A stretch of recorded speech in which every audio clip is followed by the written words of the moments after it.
जयंती मंगला काली भद्रकाली कपालिनी दुर्गा क्षमा शिवा धात्री स्वाहा स्वधा नमोस्तुते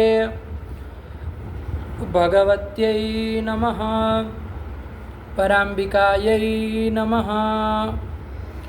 ओम पूर्णमदः पूर्णमिदं पूर्णात् पूर्णमुदच्यते पूर्णस्य पूर्णमादाय पूर्णमेवावशिष्यते। ओम शांतिः शांतिः शांतिः। शंकरं शंकराचार्यं केशवं बादरायणं सूत्रभाष्यकृतौ वन्दे भगवन्तौ पुनः पुनः। वासुदेवेन्द्रयोगीन्द्रं नत्वा ज्ञानप्रदं गुरुं मुमुक्षूणां हितार्थाय तत्वबोधोऽभिधीयते। चलिए चलाइए बाबू। तो हम लोगों ने अंतिम पाठ तक तीनों प्रकारों के शरीरों को जान लिया। शरीर तीन प्रकार के बताए ना, स्थूल शरीर, सूक्ष्म शरीर और कारण शरीर, है ना। उसमें से जो कारण शरीर है उसको विशेष रूप से अंतिम पाठ में हम लोगों ने देखा। आप लोगों ने पाठ लगाया, समझ में आया, याद भी लोगों ने कर ही लिया है, आप लोगों ने सभी ने, ठीक है ना, सुनाई दिए हैं। तो ये कारण शरीर को हम लोग देख लिए, ठीक है ना।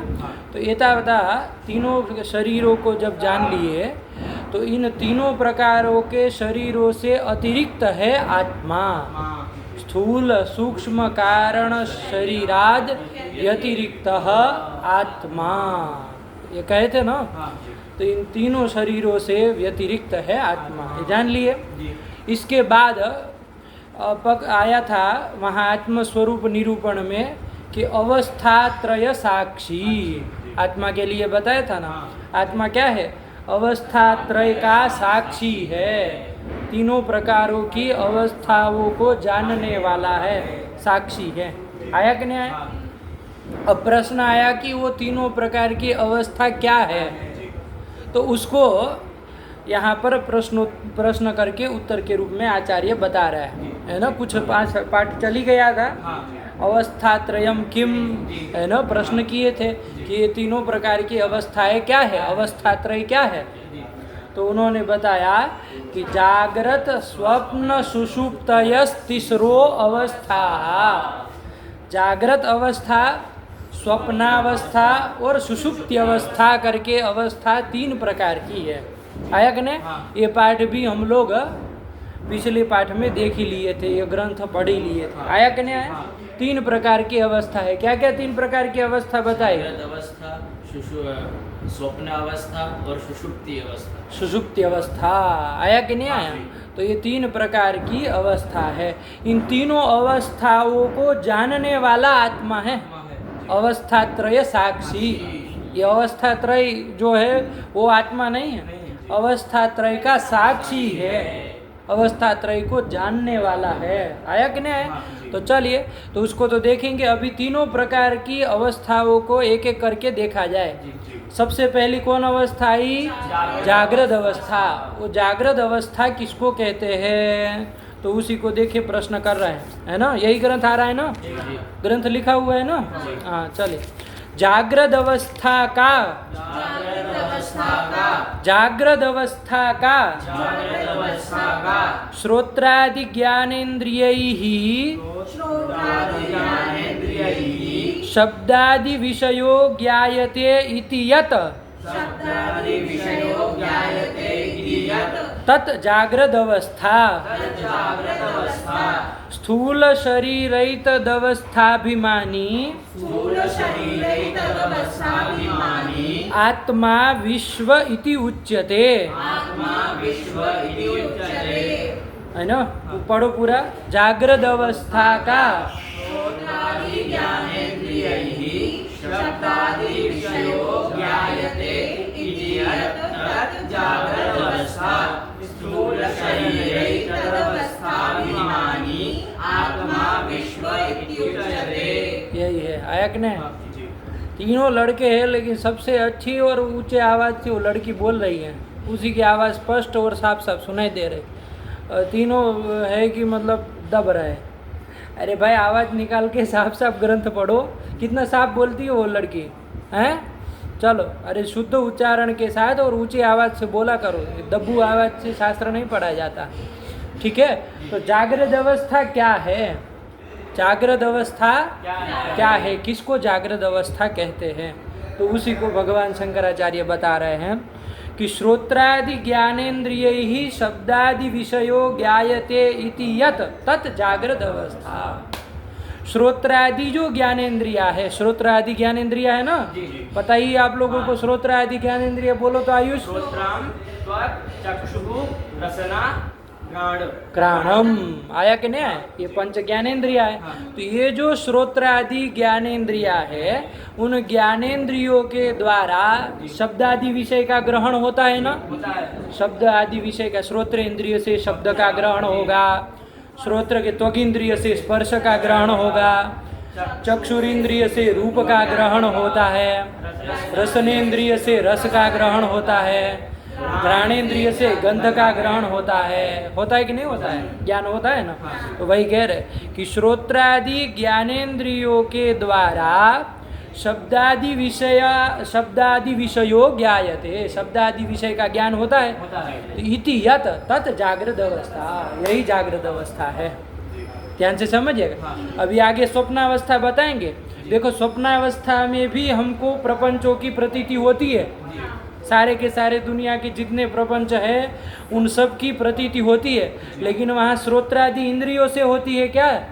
स्वप्नावस्था में वो जितने भी प्रपंच है, पर्वत, पेड़, पौधा, रूप, रस, गंध, स्पर्श, इन सब की प्रतीति भी स्वप्नावस्था में होती है कि नहीं होती है? ज्ञान होता है, लेकिन वो श्रोत्रेंद्रिय के द्वारा चाहे किसी अन्य चक्षुरादि इंद्रिय से होती है क्या? नहीं होती है। आया कि नहीं? तो उसको जागृत अवस्था नहीं कहेंगे। आया कि नहीं? श्रोत्रादि ज्ञानेन्द्रियों के द्वारा जो शब्दादि का ज्ञान होता है तो वही जागृत अवस्था है। आया कि नहीं आया? बात समझ में आई? वही कह रहे, सीधी और सरल परिभाषा है जागृत अवस्था की। आया कि नहीं? देखिए, श्रोत्रादि पढ़ो। श्रोत्रादि ज्ञानेन्द्रियैः शब्दादि विषयो ज्ञायते इति यत् तत् जागृत अवस्था। है ना? देखो, स्वप्नावस्था में भी सारे के सारे प्रपंच की प्रतीति होती है। आया कि नहीं? लेकिन वहाँ किसी इंद्रिय के द्वारा, श्रोत्रादि इंद्रिय के द्वारा नहीं होती। इसको जागृत अवस्था नहीं कहेंगे। श्रोत्रादि इंद्रियों के द्वारा जब प्रपंच की प्रतीति हो रही हो, शब्दादि विषयों की प्रतीति हो रही हो, तब उसको जागृत अवस्था कहेंगे। समझ में आया? ठीक हुआ? तो वही कह दिया। आगे क्या कह रहे हैं? स्थूल शरीर एतदवस्थाभिमानी आत्मा विश्व इति उच्यते। स्थूल शरीर और एतद अवस्था मतलब कौन सी अवस्था? जागृत अवस्था। इन स्थूल शरीर और जागृत अवस्था अभिमानी जो आत्मा है उसको विश्व इति उच्यते। आया कि नहीं? अरे, आत्मा जब स्थूल शरीर में अहम बुद्धि करता है ना? आत्मा जब स्थूल शरीर में अहम बुद्धि करता है कि मैं मतलब ये स्थूल शरीर में हूँ, तो ये अहम बुद्धि स्थूल शरीर में जब होती है तो उस आत्मा को क्या कहा जाता है? विश्व कहा जाता है। ये संज्ञा याद रख लीजिएगा। आया कि नहीं? स्थूल शरीराभिमानी जो आत्मा होता है, स्थूल शरीर में अभिमान करने वाला है ना, अहम बुद्धि करने वाला जो आत्मा होता है उसको क्या कहा जाता है? विश्व उसको कहा जाता है। आया कि नहीं? और एतद अवस्था स्थूल शरीर का, और एतद अवस्था जागृत अवस्था में जो अभिमान करने वाला आत्मा है ना, जागृत अवस्था अभिमानी जो आत्मा है उसको भी क्या कहा जाता है? विश्व कहा जाता है। तो वही कहा, एक संज्ञा याद रख लीजिएगा, है ना?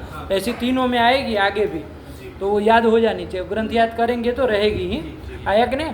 क्या कह रहे कि स्थूल शरीर रहित अवस्थाभिमानी आत्मा विश्व इति उच्यते। अरे 3 प्रकार के शरीर में सबसे पहला कौन था? तो स्थूल शरीर अभिमानी आत्मा, और अवस्थाओं में सबसे पहली अवस्था कौन है? जागृत अवस्था। तो ये जागृत अवस्था, तो स्थूल शरीर और जागृत अवस्था अभिमानी आत्मा जो है उसको विश्व संज्ञा, विश्व नाम से कहा जाता है। विश्व इति उच्यते। आया कि नहीं आया?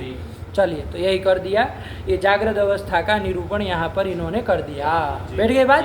चलिए, और कोई पूछे कि जागृत अवस्था अभिमानी जो आत्मा है ना, जागृत अवस्था में जो अभिमान करने वाला आत्मा है उसको क्या कहेंगे? स्थूल शरीर अभिमानी आत्मा को क्या कहेंगे? याद रहना चाहिए। आया कि नहीं? चलिए, एक बार ग्रंथ पढ़ लो, आगे चला जाए। जागृत अवस्था का श्रोत्रादि ज्ञानेन्द्रियैः शब्दादि विषयो ज्ञायते यत् तत् जागृत अवस्था स्थूल शरीरै तदवस्थाभिमानी आत्मा विश्व इत्युच्यते। ये आत्मा को इस साइड लीजिए। स्थूल शरीर तद अवस्थाभिमानी आत्मा विश्व इति उच्यते। वो आत्मा को विश्व कहा जाता है। तो कहाँ पर थोड़ी सांस लेनी है ये पता होना चाहिए। आया कि नहीं? आप आत्मा को उधर ले जाएंगे, आत्मा विश्व इति, ऐसे नहीं, अनर्थ हो जाएगा। ध्यान से कहाँ सांस लेनी है, कहाँ रुकना है, ये पता होना चाहिए। पढ़ो ग्रंथ, अंतिम वाली पंक्ति। आत्मा विश्व इति उच्यते। आया कि नहीं? स्थूल शरीर और एतद अवस्था, एतद अवस्था मतलब अभी जिस अवस्था का निरूपण किया उसी को एतद अवस्था कह रहे। एतद अवस्था, जागृत अवस्था, उसका अभिमानी जो आत्मा है उसको विश्व कहा जाता है। बैठ गई बात? चलो, यही है। आगे चले। अब जागृत अवस्था के बाद दूसरी अवस्था क्या बताई थी? स्वप्नावस्था। वो स्वप्नावस्था क्या है भैया, उसको बताइए। तो देखो प्रश्न कर रहे हैं। स्वप्नावस्था का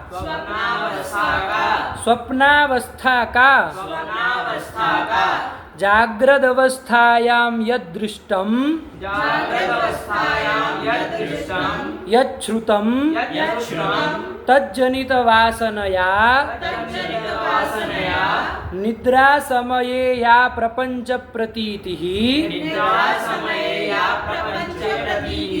सा स्वप्नावस्था। सूक्ष्म शरीर स्वप्नावस्थाभिमानी आत्मा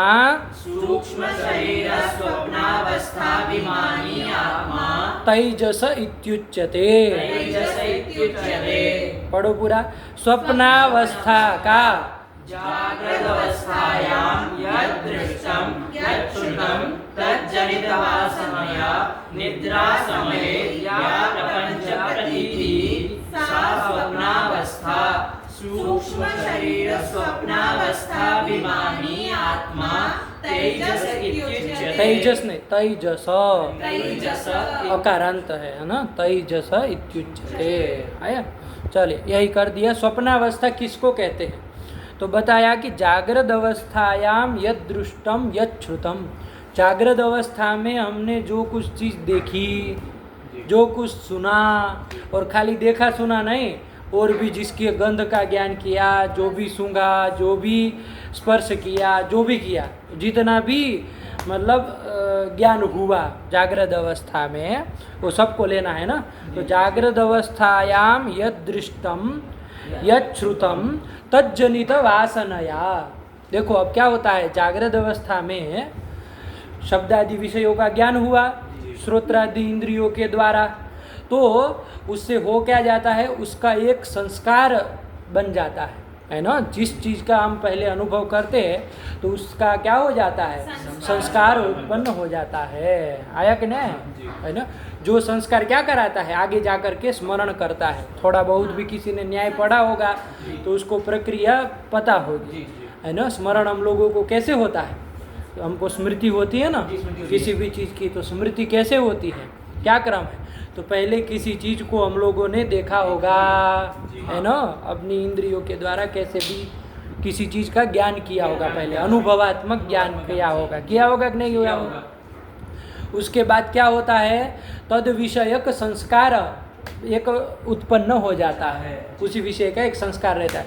और कालांतर में वही संस्कार जब उद्बुद्ध हो जाता है, जागृत हो जाता है, तो क्या हो जाता है, हमको उस विषय का स्मरण हो आता है ना। मान लीजिए कोई व्यक्ति आकर के कुछ हल्की फुल्की वहाँ की बात कर दे, है ना, तो आपको तुरंत वो संस्कार जो था उसको वो क्या हो जाता है, उद्बुद्ध हो जाता है, और तुरंत आपको उसके उत्तर क्षण में स्मरण हो जाता है उस विषय का। ऐसा होता है कि नहीं होता है? ऐसे जिस चीज़ को आपने पहले कभी देखा ही नहीं है उसका कभी स्मरण होता है? उसकी याद आती है? कभी देखा होगा तभी ना उसका स्मरण होगा।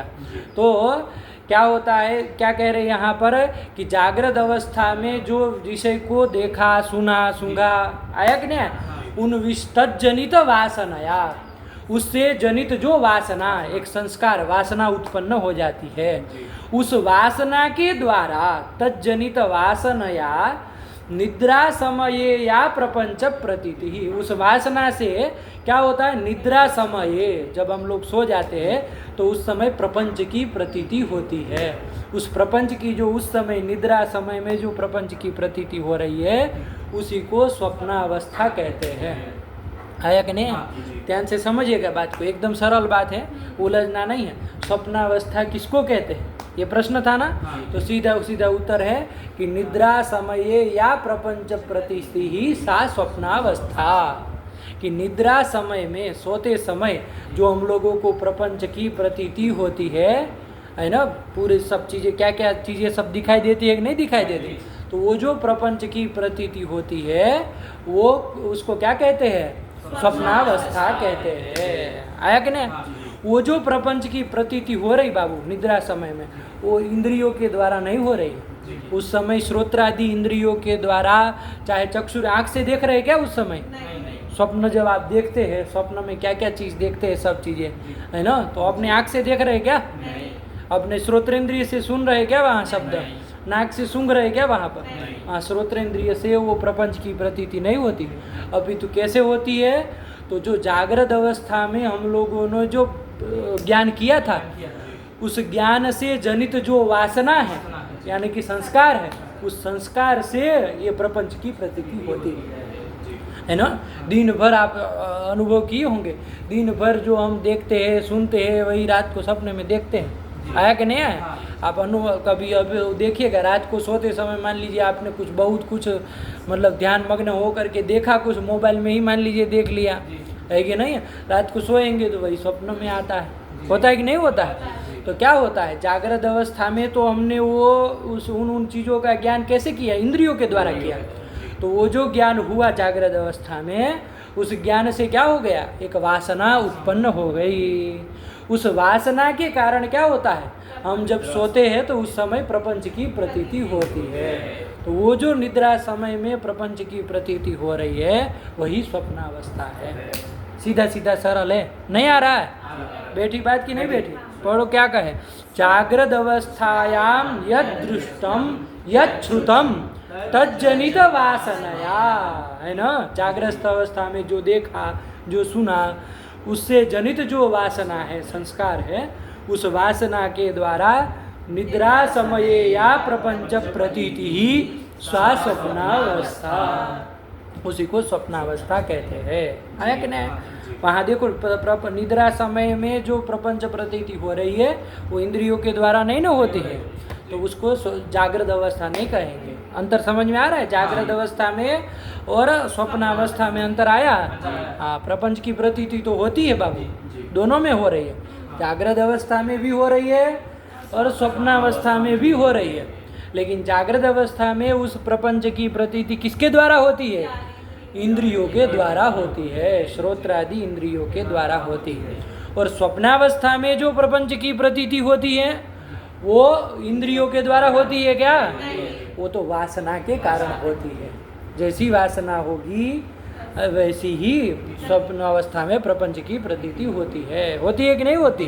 बैठी बात। हाँ जी। वो वासना कैसे होती है तो वो उन्होंने बता दिया है ना, स्पष्ट कर दिया कि जागृत अवस्था में जो आपको ज्ञान हुआ है उसी से वासना की उत्पत्ति होती है और उस वासना से ही निद्रा समय में प्रपंच की प्रतीति होती है।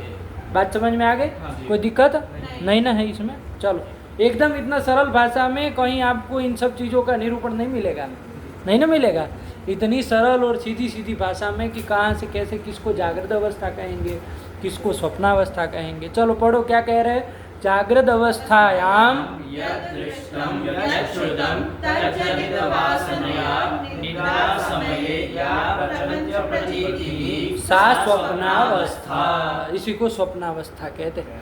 देखो बाबू, इसमें जो प्रपंच की प्रतीति होती है निद्रा समय में, वो प्रपंच वास्तविक है क्या? वास्तविक नहीं, इसको प्रातिभाषिक कहते हैं। कल्पित प्रपंच है वो पूरा, है ना। वहाँ कुछ नहीं है। वो पर्वत पेड़ पौधा जो भी देख रहे हैं, है ना, किसी के सर पे पेड़ उगा हुआ देख लेंगे, ऊट पटांग चीज़ें पता नहीं क्या क्या देख लेंगे, देख लेते कि नहीं देख लेते? तो वो कुछ वास्तविक है क्या? नहीं है। अभी वो अच्छा मतलब भरपेट भोजन करके सोया है और सोते ही मतलब स्वप्न में देख रहा है कि अरे भूखा है, मतलब 10 दिन से कुछ खाया नहीं, इधर उधर भाग रहा है, ये कर रहा है वो कर रहा है, वहाँ जाके मांग रहा है, वहाँ कोई दे नहीं रहा खाने को, ये देख रहा है। वो वास्तविक है क्या? अरे अभी तो खा करके सोए हो, कहाँ भूखे हो?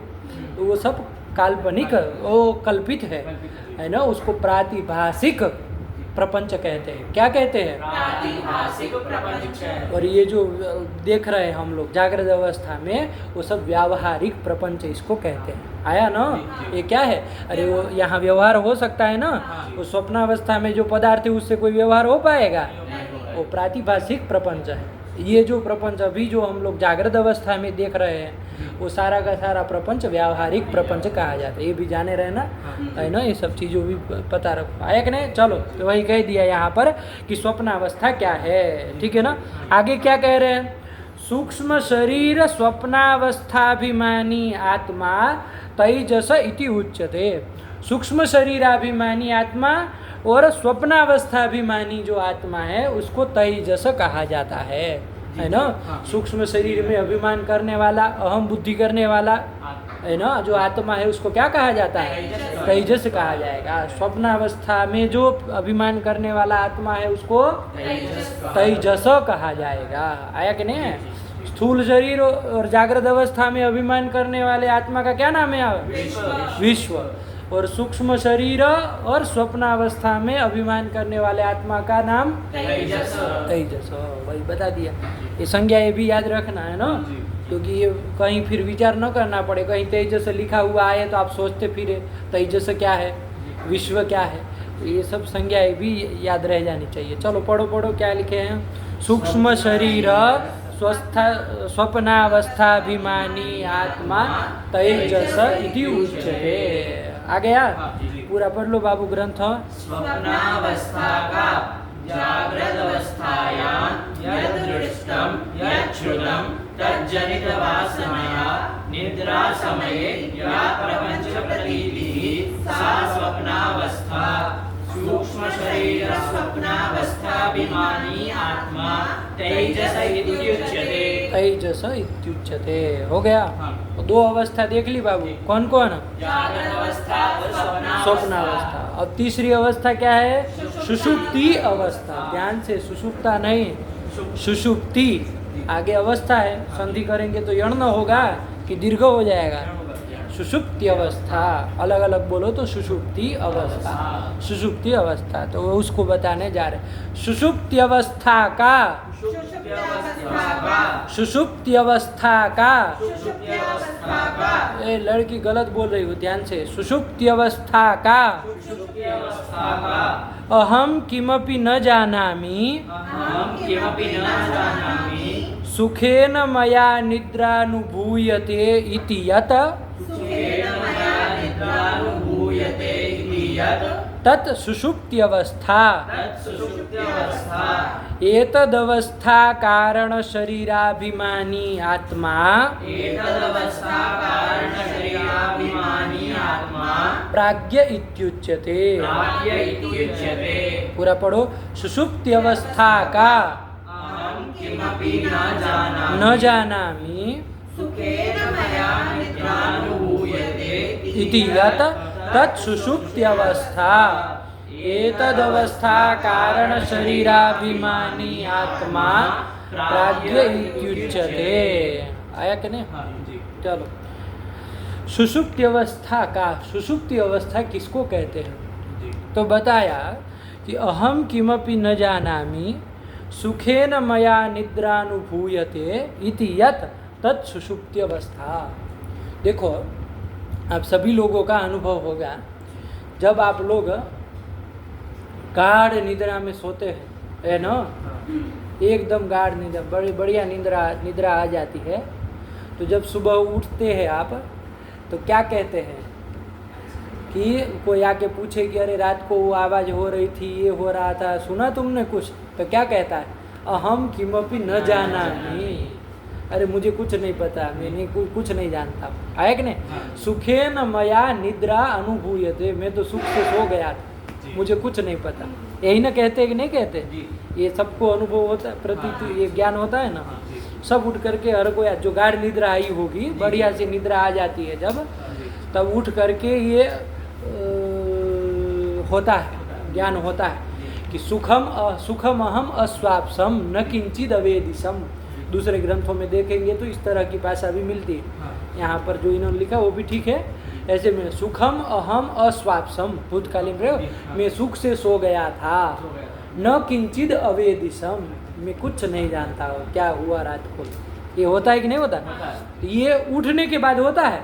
ये जो ज्ञान हो रहा है कि सुख से मैं सो गया था, मैं कुछ नहीं जानता हूँ, ये जो ज्ञान अभी जो हो रहा है, ये तो जागृत अवस्था में हो रहा है, इसको सुषुप्ति अवस्था नहीं कहेंगे। लेकिन वो उस ज्ञान में किसको विषय कर रहा है? वो जिस अवस्था को विषय कर रहा है वही सुषुप्ति अवस्था है। ध्यान से समझना बात को बाबू, है ना। ये ज्ञान जब हो रहा है, ये तो स्मरण में हो रहा है अभी कि मैं सुख से सो गया, मैं कुछ नहीं जानता हूँ, ये तो जागृत अवस्था में न बोल रहा है। ये थोड़ी ना स्वप्न सुषुप्ति अवस्था है, अब तो उठ के न बोल रहा है। नहीं समझिए।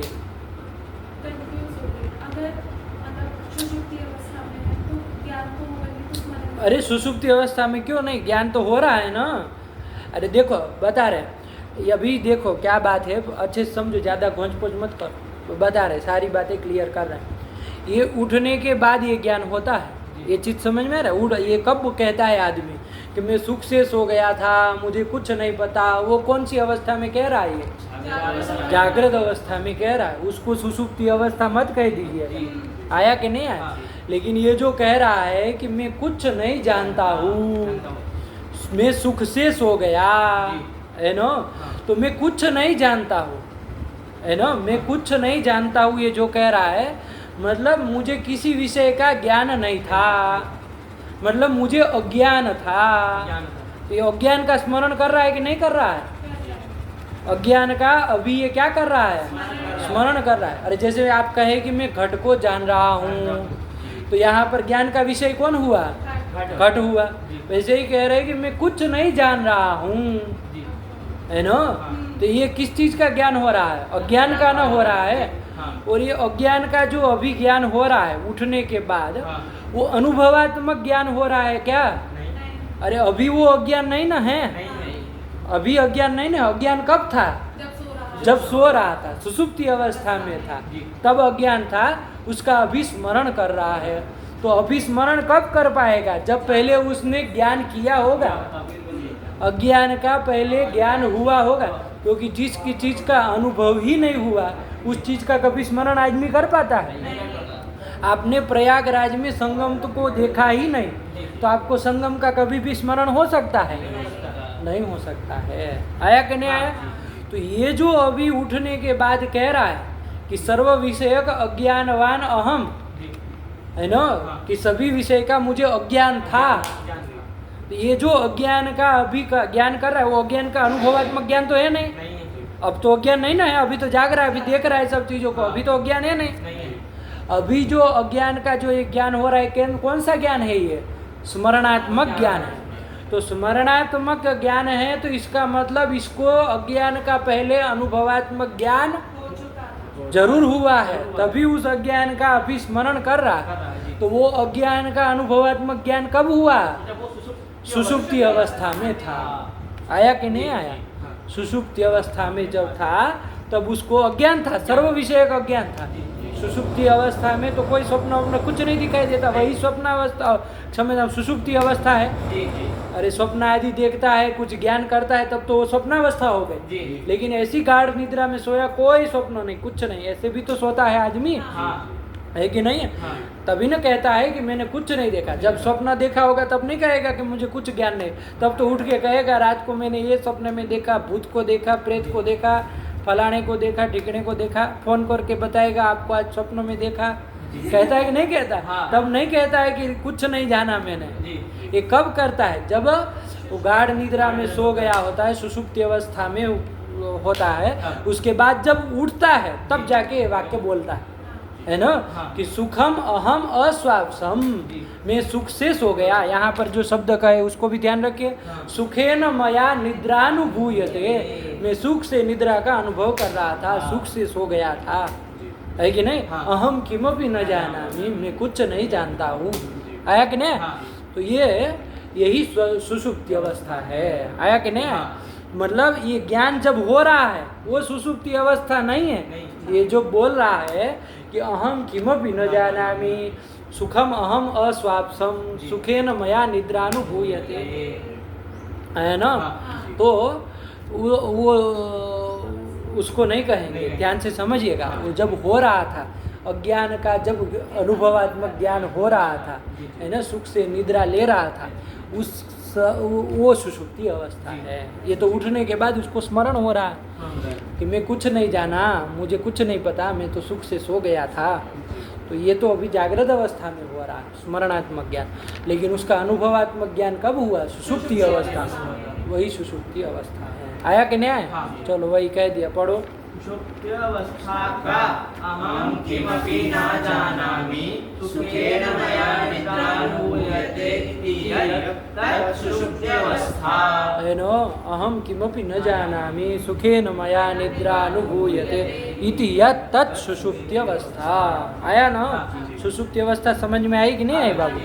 ध्यान रखना बाबू। उठने के बाद जो ये प्रतीति हो रही है कि मुझे कुछ नहीं पता था, मुझे किसी चीज़ का ज्ञान नहीं था, तो ये क्या कर रहा है? अज्ञान का उस समय सुषुप्ति अवस्था में जो अज्ञान था उसका स्मरण कर रहा है। उठने के बाद किसका स्मरण कर रहा है?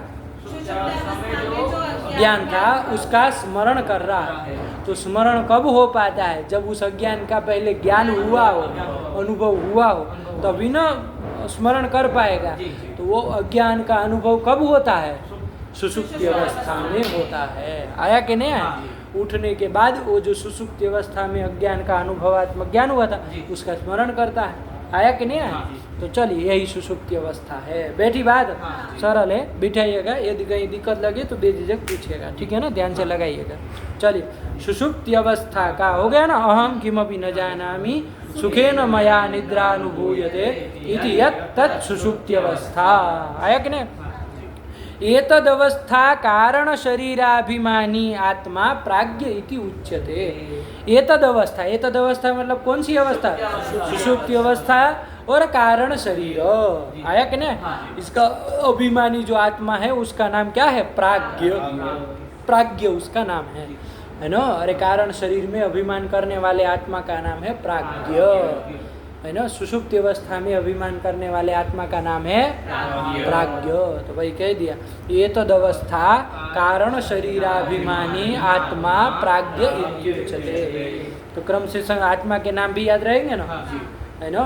क्या क्या? विश्व, तेजस और प्राज्ञ। कौन से अभिमानी आत्मा को विश्व कहा जाएगा? जागृत अवस्था और स्थूल शरीर अभिमानी आत्मा को विश्व कहा जाएगा। तेजस किसको कहा जाता है? अवस्था और सूक्ष्म शरीराभिमानी आत्मा को तेजस कहा जाता है। और प्राज्ञ किसको कहा जाता है? सुषुप्त्यावस्था और कारण शरीराभिमानी आत्मा को प्राज्ञ कहा जाता है। बस इसे ध्यान रखना। अरे क्रम से नाम याद रखो तो क्रम से बैठ जाएगा, है ना। विश्व, तेजस और प्राज्ञ आए कि नहीं? शरीर भी 3 ठो आए, अवस्था भी 3 आई, तो क्रम से ही उन शरीर के अभिमानी, उन अवस्था का अभिमानी जो आत्मा है उसको विश्व, तेजस और प्राज्ञ कहा जाता है। ध्यान रहेगा ना? कोई दिक्कत नहीं रहे बाबू। चलिए तो यही कर दिया। पढ़ लो बाबू ग्रंथ एक बार। सुषुप्त्यावस्था का अहम किमपि न जानामि सुखेन मया निद्रानुभूयते इति तत् सुषुप्त्यावस्था एतदवस्था कारण शरीराभिमानी आत्मा प्राज्ञ इत्युच्यते। आया कि नहीं? और न ये तीनों शरीरों में भी जो अभिमान नहीं करता है, तीनों प्रकार की अवस्थाओं में भी जो अभिमान नहीं करता है, उस आत्मा को कहा जाता है शुद्ध चैतन्य। क्या कहा जाता है? शुद्ध चैतन्य। जो न शरीर में अभिमान कर रहा है न किसी अवस्था में अभिमान करता है। आया कि नहीं? उस आत्मा को कहा जाता है शुद्ध चैतन्य, तुरीय चैतन्य उसको कहा जाता है। क्या कहा जाता है? तुरीय चैतन्य। आया कि नहीं? 3 तो ये हो गए, विश्व, तेजस और प्राज्ञ। और तीनों से अतिरिक्त चौथा तुरीय, चतुर्थ चैतन्य, तुरीय चैतन्य उसको कहते हैं, शुद्ध चैतन्य उसको कहते हैं। बैठ गई बात? चलिए तो यही बात है, बस इतना लगाइए, इतना याद करके तैयार करके आइए। कहीं यदि दिक्कत लगे तो बेझिझक पूछिए, इसके बाद तब आगे बढ़ेंगे। तो ये तीनों प्रकार की अवस्था जान लिए। कौन कौन आयुष? जागृत अवस्था, स्वप्नावस्था, सुप्त्यावस्था। सुषुप्ति अवस्था है। और इन तीनों अवस्थाओं का साक्षी है कौन? आत्मा। तीनों अवस्थाओं को जानने वाला है ना? तीनों अवस्थाओं को जानने वाला है आत्मा। ठीक है, चलिए बस इतना लगा लीजिए। यहीं पाठ रखे। भगवते नमः, पराम्बिकायै नमः। अस्तु।